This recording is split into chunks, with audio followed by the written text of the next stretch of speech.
Hey guys, Prowl 1701 here, and today I'm going to be ranking the multi-doctor stories from TV. We're not doing the big finish stuff because that would take 1,000 years. But we're going to be looking at all of these stories uh, that have been on TV for modern Doctor Who. And I believe they're all on here. I'm not 100% certain, but I'm not counting the giggle, by the way. One, it's not on here, and two, that's kind of a multi-doctor story in a different vein, so I'm not going to be doing that one. But we are going to be looking at the ones that are on this list. Now, if you watch my tier list regularly, you know that for me, C is average. So anything in C is average, anything above C is above average, anything below C is below average. And I'm just going to kind of do them in the order they're down here instead of chronological order. It's kind of more interesting to do it this way.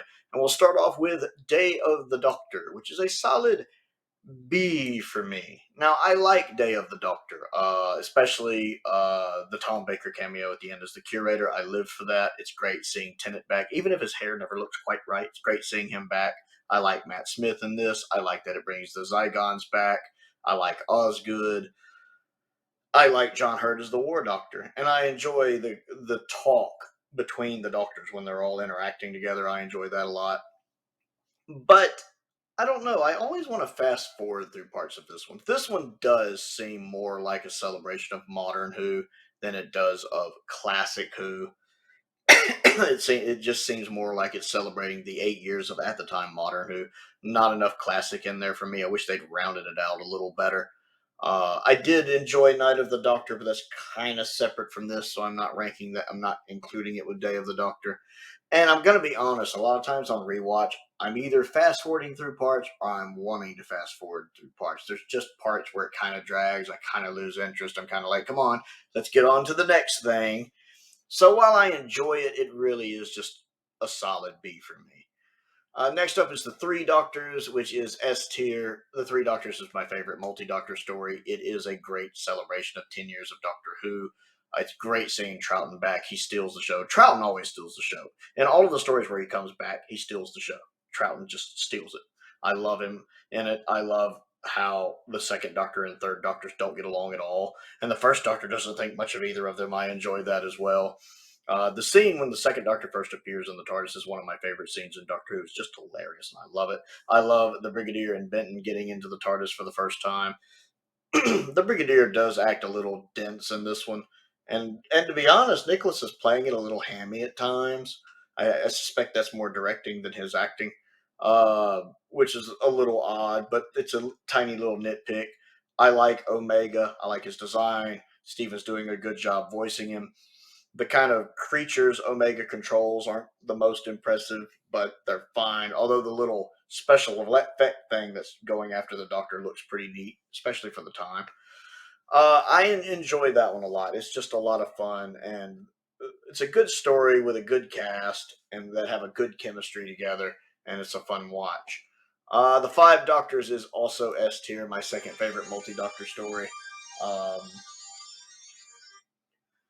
uh, I really enjoy it. It really does feel like a celebration of 20 years of Doctor Who. I love Richard Herndl as the first Doctor. I think he's a much better replacement for the first Doctor than David Bradley. He really feels like the first Doctor to me. Now I'm a little biased. He was the first Doctor I ever saw, barring the little clip of Hartnell at the beginning, because I saw Five Doctors before I saw any first Doctor story. So I have an attachment to Richard Herndl as the first Doctor, but I think he puts in a good performance. I love the second Doctor with the Brigadier. I always felt like the second Doctor and the Brigadier got along really well, even better than the third Doctor and the Brigadier, honestly. So I love seeing more time with the second Doctor and the Brigadier. I like seeing 3 with Sarah Jane, because 3 and Sarah Jane actually go really well together. Watch season 11; they go really well together. I wish we'd had Tom Baker back. Sometimes yes, sometimes no. Learning what Terrence Dix was going to do with him in the script, I sometimes say no. That's a whole nother video. But of course, sometimes I wish we'd seen him. I am glad that we got him in the little scene from Shada, which I think for the time was a clever way to include him with it. I mean, nowadays we can just watch Shada, so when we see that scene, we're like, oh, the scene from Shada. But I think even when I watched it for the first time in the 80s and when I rewatched it in the 90s and 2000s, I think that was a really clever way to do that. I like the twist with Barusa being the villain. The Master feels a little stuffed in there, but I like him. The Dalek's in there just to kind of be in there. And I like having the Cybermen back. It does a good job of bringing the big three back, I guess, at least to be there. I feel like some of the companions don't do much. Susan's kind of useless. Sarah Jane's actually doesn't really get to do much. She's kind of useless in this story. She's just Susan and Sarah Jane are just kind of there. I mean, they're just there. I mean, you can kind of say that about the Brigadier, but for some reason it doesn't rub me as bad. Maybe it's because he gets to sort of punch the Master. um, but it just seems like Susan and Sarah feel kind of wasted. I'm happy to see them, but they feel kind of wasted. And I'm happy we get the little cameo with K9. I really like it. I'm not saying the story is like top notch Doctor Who story, but it's a lot of fun. It feels like a real celebration of Doctor Who. And I like that a lot. Time Crash. I like Time Crash a lot. It's so much fun. I'm gonna say solid A. Part of it's just because it's so short. It really never drags, but I love it. 'Cause I enjoy the Fifth Doctor, and I especially used to love the Tenth Doctor. He's more average to me now, but I was a huge fan of him for a long time. Um, and it's neat to see how well Peter Davison and David Tennant clicked together. And this is, of course, before he met Georgia, they seemed to go off each other really well. Like they had a mutual respect for each other, and you could tell that part of the episode is just David Tennant fanboying that he gets to act opposite Peter Davison, which is great. And you really get that sense of when the 10th Doctor is talking to the 5th Doctor, it's also David Tennant talking to Peter Davison. It's well written, and it accomplishes a lot for during its short run time. It's a lot of fun to watch. The two Doctors. Hmm. It really should go about right here in the middle. Because it's not perfect, but I do like it more than Day of the Doctor. I'm going to put it in A tier. It's not perfect. It's too long. It's too long. It's probably about 20 minutes too long. You could argue 45 minutes too long. I wish Troughton had more to do in it. He spends a lot of it kind of captured and subdued. Some of the location work doesn't work. Like the villa doesn't really work for me. And the Suntarans look bad. Like the Suntarans look bad. They just do. That and the one Suntaran taking a million years to die. But what works really works. I love the beginning of the story where it's basically a short second Doctor Jamie story. I like that. It's almost like watching a miniature second Doctor story. I love the fact it starts in black and white before transitioning into color. I like seeing a little mini adventure with the second Doctor and Jamie. It's great having Frasier back.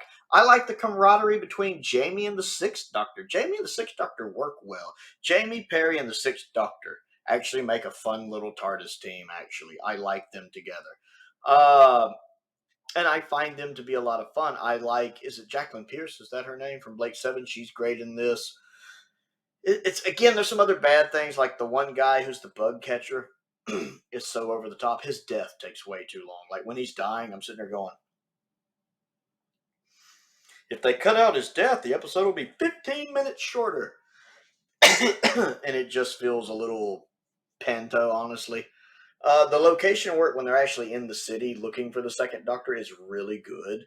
I like seeing the sixth Doctor without his jacket when he's running around on the location without his jacket. That's pretty cool. I enjoy that. There's some humorous bits with the second Doctor as the angiogram. That used to really irk me, but now I think some of it's funny. Like he's like, "Why am I talking about food?" That's some of that's amusing. And I like the fact the second Doctor doesn't really think much of the sixth Doctor. It's interesting how the second Doctor doesn't like other Doctors for the most part. He's not too keen on them. That's amusing to me for some reason.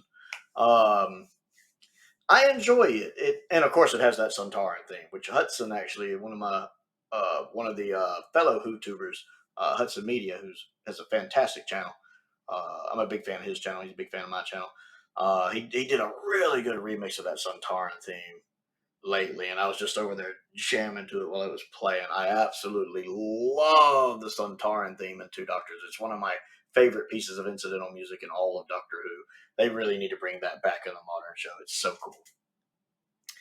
cool. Twice Upon a Time is a solid B tier for me. I like it. Really, the biggest issue with it is that it does get the first Doctor wrong. Uh, he really doesn't. The more I see of Hartnell, the more I realize how much this episode doesn't get the first Doctor right. I'm happy to see the first Doctor, but he doesn't really feel like the first Doctor. He feels more like an alternate reality version of the first Doctor, like the first Doctor from a parallel universe. Then he does Hartnell's first Doctor. Richard Herndl does the first Doctor way better than David Bradley does, and part of that, of course, is just the scripts they got. I like Peter Capaldi in this episode a lot. I like how they link it with 10th Planet and how they intercut between the footage. That's really cool.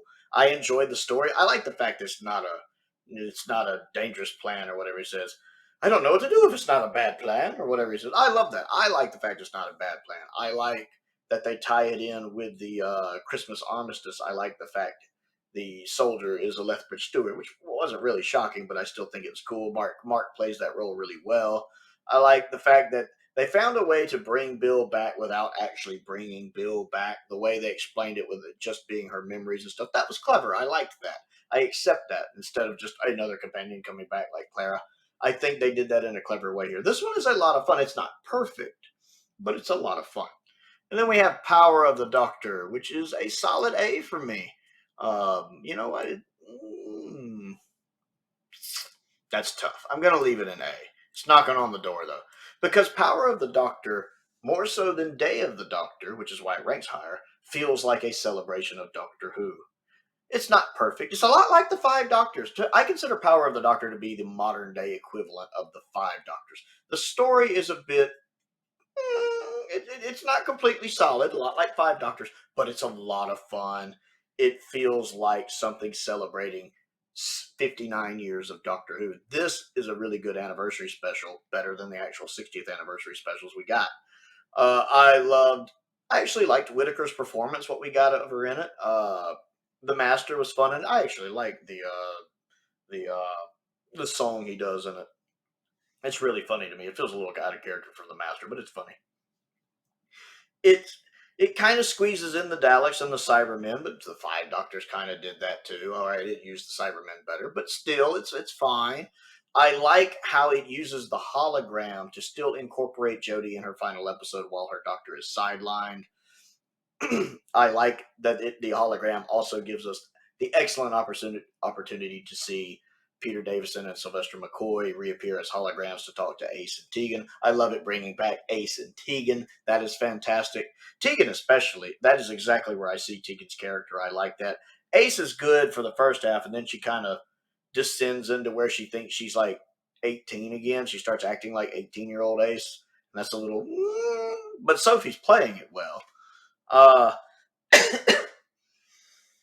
and then I don't like how they brought the lone Cyberman back because I wanted them to bring him back, but not like that. He's just kind of there. They could have used that better. Kate's kind of in this one. And I also enjoyed meeting the Guardians of the Edge, which was a great reason to bring other Time Lords back. Yes, I wish Tom would have came back. I know they invited him. I wish he would have.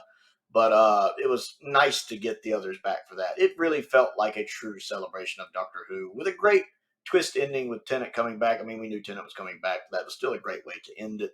And if Doctor Who had ended here, which we know was a very real possibility, that would have been a good way for the show to go out, I have to admit. So it's a solid A for me. So all of the Multi Doctor specials I rank above average. All of them. And even these are solid Bs. Like they're knocking on the doors to A for me. And some of the A's are knocking on the doors to S's for me. With these two just being the top tier. I love Three Doctors and Five Doctors just above the others. And I know I do. So they had to be the two S tier stories. So I want to know what you think of these stories and how you would rank them. So comment down below and let me know. Don't forget to click the like button and the subscribe button as well. Plus all the other fun stuff down in the descriptions below. Links to the Patreon. I want to give a shout out to some of my top tier patrons, Finn Perkins, Stephen Crane, and Colin Coney. I do appreciate their continued support. It does make a difference, just as I appreciate the support of all of my patrons. I'm grateful to each and every one of you. I also have my P.O. Box down there.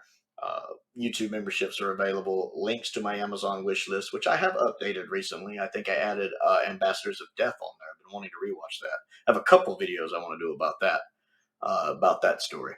So that's down there as well, most importantly. Thank you for watching.